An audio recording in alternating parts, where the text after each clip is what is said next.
सबसे पहले तो आपका पूरा परिचय जानना चाहेंगे। जी, मैं सुनील कुमार उर्फ विक्की यादव के नाम से ही मैं पॉपुलर हूँ। हुँ, और मैं नेचुरल फार्मर हूँ, ऑर्गेनिक खेती करता हूँ मैं 2009 से जी। हुँ, हुँ। मेरा गांव विलेज बैरमपुर, तहसील कोसली, जिला रेवाड़ी, हरियाणा का मैं निवासी हूँ। और मैं 8 एकड़ में नेचुरल फार्मिंग कर रहा हूँ। प्राकृतिक खेती शुरू करने से पहले सुनील कुमार ने ट्रेनिंग ली थी, जिसके बाद उन्होंने प्राकृतिक खेती को शुरू किया। लेकिन शुरुआत में उत्पादन कम होता था, जिसके बाद कृषि विभाग के वैज्ञानिक और डॉक्टर से मुलाकात कर जानकारियां हासिल की। साथ ही कई तकनीकों को अपनाकर अच्छा उत्पादन लेना शुरू किया। मैंने सबसे पहले सुभाष पालेकर से ट्रेनिंग लेके प्राकृतिक खेती से शुरुआत की थी। 3 साल तक मैंने उस पर काम किया। हुँ, उसके बाद में मैंने उसमें देखा कि भाई हमारा नेचुरल तो उग रहा है, खा रहे हैं हम, हुँ, लेकिन अगर हम उसको उत्पादन के ज़रिए से देखें हुँ। तो उत्पादन हमारा इतना नहीं आ रहा था कि हम उसको बिजनेस के तौर पर अपने परिवार के खर्चे के लिए निकाल पाएँ। ओके। उसके बाद में हमने अपने कुछ सोचा, अपने प्रोडक्ट कुछ बनाए कि भाई किससे उत्पादन बढ़े। हुँ, कुछ मैं अपनी एग्रीकल्चर यूनिवर्सिटियों के साइंटिस्टों से भी मिला, उनसे बातचीत की भी उत्पादन बढ़ाने के लिए क्या किया जाए, क्या ना किया जाए। हुँ, उनसे बातचीत करने के बाद में कुछ हमारे अपने सोच से हम आगे बढ़े। कुछ जो उनके सुभाष पालेकर की पत्ती थी, ताराचंद बेलची की पत्ती थी, राजीव दीक्षित की पत्ती थी, उन चीज़ों को हमने कुछ मिक्स करना शुरू किया।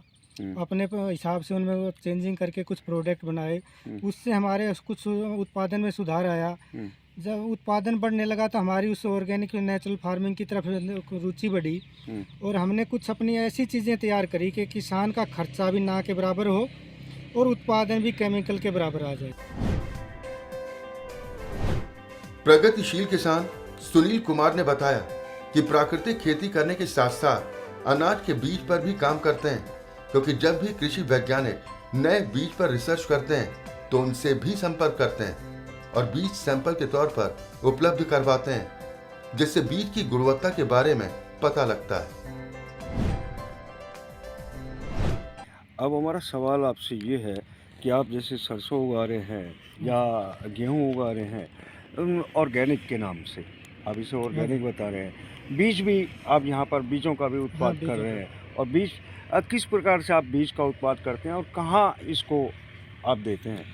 नेचुरल फार्मिंग में जो हम खाने का तो पैदा करते हैं अनाज, वो तो हम देसी बीज से तैयार करते हैं। जैसे देसी अपना 306 गेहूँ है, C283 बहुत पुरानी वैरायटी, खाने में भी अच्छी होती हैं और इनकी गुणवत्ता अच्छी होती है। तो उनका तो हम गेहूँ को खाने वाले को डायरेक्ट कस्टमर को देते हैं, जो खाने वाला गेहूँ लेता गेहूँ, नहीं तो हम आटा प्रोसेस करके आटा देते हैं। और हम बीज पे भी काम करते हैं गेहूँ पे। जब भी कोई एग्रीकल्चर यूनिवर्सिटी नया बीज रिसर्च करती है तो हमारे साइंटिस्टों से उनसे संपर्क होते हैं, वो हमें ब्रीडर सीड उपलब्ध कराते हैं और उनके वो रिसर्च करने के लिए देते हैं कि किस एरिया में इस बीज की क्या पैदावार आएगी, ये कामयाब है या नहीं है।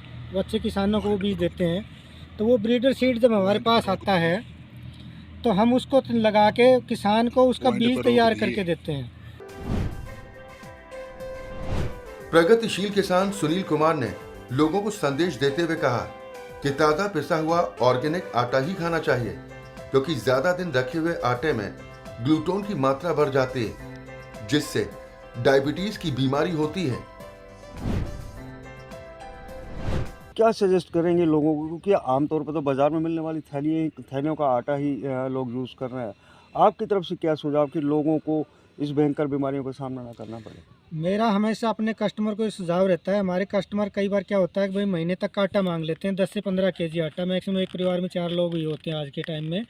लेकिन हम उस कस्टमर को समझाते हैं कि भाई आप 15 से 20 किलो आटा मत लीजिए, क्योंकि हमारा कस्टमर हमारे के लिए सर्वप्रिय है और उसका स्वास्थ्य सर्वप्रिय है। तभी तो नेचुरल फार्मिंग का फ़ायदा है, नहीं तो कोई फ़ायदा नहीं है। हम कस्टमर को ये सलाह देते हैं कि आप ताज़ा आटा पिसा हुआ खाइए।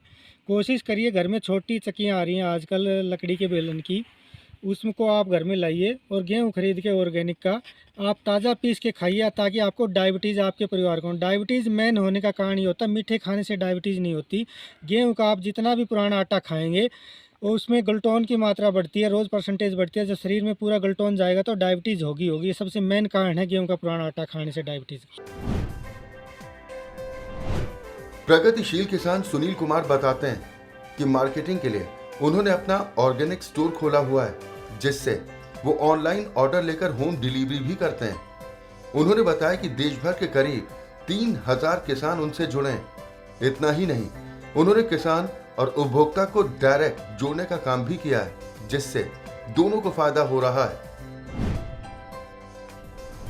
सुनील जी, सबसे ज़्यादा दिक्कत आती है नेचुरल फार्मिंग में, ऑर्गेनिक फार्मिंग में मार्केटिंग की। किस प्रकार से मार्केटिंग करते हैं? आपने यहाँ पर स्टोर भी खोला। हमारा अपना खुद का ऑर्गेनिक स्टोर है और जिसमें मेरे मार्गदर्शन में 3000 ऑल इंडिया के किसान काम कर रहे हैं जो नेचुरल फार्मिंग मेरे से मार्गदर्शन में करते हैं। उसके बाद में भी उन किसानों के हम फार्म पे विजिट करते हैं, देखते हैं उनकी क्रॉप, पूछने क्यों कहीं केमिकल तो नहीं डाला है, लेकिन जो उत्पाद उनका तैयार होता है उस उत्पाद को हम सैंपलिंग जांच कराते हैं फूड डिपार्टमेंट से। अगर उनके सैंपलिंग जांच में किसी प्रकार का केमिकल नहीं आता है और वो प्योर होता है नेचुरल, तो हम उस किसान का जो वो रेट मांगता है उस रेट में हम उस उत्पाद को खरीद लेते हैं। उसके बाद में हम उसकी ग्रेडिंग वगैरह करा के उसको हम अपने स्टोर पे रखते हैं और डायरेक्ट ऑल इंडिया में ऑनलाइन हमारी होम डिलीवरी है। हमने कस्टमर को और किसान को डायरेक्ट जोड़ा है ताकि कस्टमर को भी 2 पैसे का फ़ायदा हो, क्योंकि किसान का माल जाएगा तो किसान से बिचौलिए का जो कमीशन होता है वो घटेगा, कस्टमर को 2 पैसे में कम में मिलेगा और किसान को 2 पैसे फालतू मिलेंगे। उन्होंने बताया कि कृषि विभाग के वैज्ञानिक समय समय पर उनका सहयोग करते हैं और हर तरह की जानकारियां उपलब्ध करवाते हैं। इसके साथ ही उन्होंने कहा कि किसान को उत्पादन पैदा करने के साथ साथ मार्केटिंग भी आनी चाहिए। देखो, फसलों के अंदर बीमारियां भी होती हैं। सतरी कृषि विभाग से, हॉर्टिकल्चर विभाग से किस प्रकार की सहायता आपको मिलती है? कृषि विभाग से मेरे साइंटिस्टों से अच्छे ताल्लुक़ हैं और मैं साइंटिस्टों के साथ एग्रीकल्चर बावल यूनिवर्सिटी एचयू में भी रिसर्च कर रहा हूँ और बहुत अच्छा मेरे को वो सहयोग करते हैं। कोई मेरे को बात समझ में नहीं आती वो मुझे कोऑपरेट करते हैं, उनको कोई बात नेचुरल फार्मिंग समझ नहीं आती तो मैं उनको कोऑपरेट करता हूँ। और अपने एचयू से हमारे अच्छे ताल्लुक़ हैं, कृषि विज्ञान केंद्रों से अच्छे ताल्लुक़ हैं।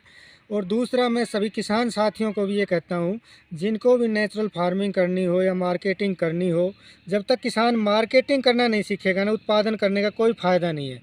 क्योंकि जब मंडी में बेचेगा तो उसको जो भाव मिलना चाहिए वो नहीं मिलता। मेरा हमेशा एक नारा रहा है, अपनी खेती, अपना बीज, अपनी खाद, अपना दवा, अपना प्रोडक्ट, अपना रेट। जब किसान को अपना प्रोडक्ट का अपना रेट तय करना आ जाएगा ना, मार्केटिंग आ जाएगी, तब किसान की आय दुगनी होगी। हमारे प्रधानमंत्री का ये सपना है भाई किसान की आय हम दुगनी करें। उनका प्रयास अच्छा है, लेकिन इसमें किसान को आगे आना पड़ेगा और प्रोसेसिंग करके अपने प्रोडक्ट के रेट खुद तय करेगा, तब उसकी आय दुगनी होगी।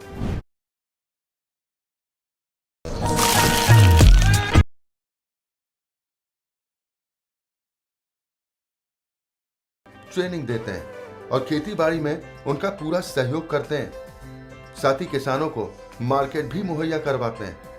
उन्होंने कहा कि अगर समय रहते हुए किसान प्राकृतिक खेती को अपना लेगा तो अपनी आय दोगुनी कर सकेगा।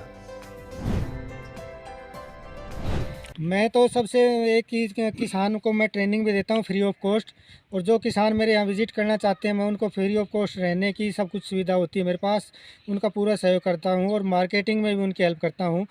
मतलब हमारा हमेशा फोकस रहा है किसान को मार्केट मुहैया कराना। मेरे पास 3000 किसान जुड़े हुए हैं, उनको पूरों को मैं मार्केट मुहैया करा रहा हूँ, डायरेक्ट कस्टमर को दे रहा हूँ, डायरेक्ट किसान को, रसोई को हमने जोड़ा है। और नेचुरल फार्मिंग सबसे बड़ा बिजनेस है, आने वाले समय की डिमांड है। अगर किसान नेचुरल फार्मिंग को समय रहते अपना लेगा तो उसको बहुत ज़्यादा बेनिफिट है, उसकी इनकम दुगनी हो सकती है 100%।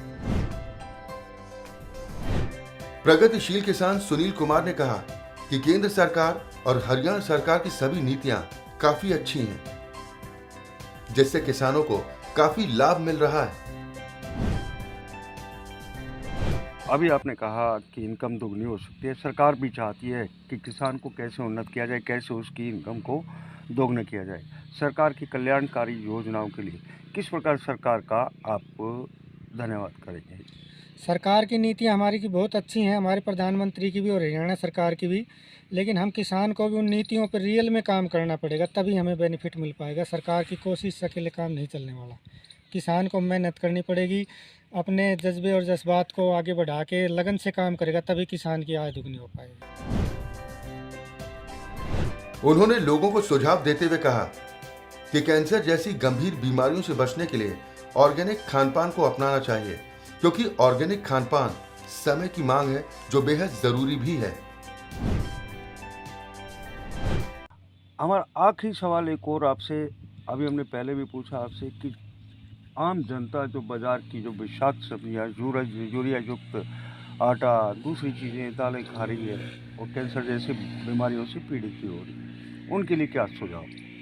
उनके लिए मेरा सुझाव है, जिनको भी कैंसर, हमारे पास अभी 10-12 कस्टमर हैं जिनको कैंसर है और लास्ट स्टेज पे चले हुए हैं, और हमने उनके खाने को सारे को चेंजिंग कराया अपना नेचुरल। हमारे पास जो भी प्रोडक्ट हैं हमारे स्टोर पे ऑर्गेनिक, जैसे किचन की सभी दालें, चावल, मसाले, सभी प्रोडक्ट होते हैं जो किचन में हमारे, तो उनको हमने उसको खाने का एक प्रोसेस बताया किस टाइम क्या चीज़ खानी है, और आज उनको कैंसर में इम्प्रूवमेंट हो रहा है।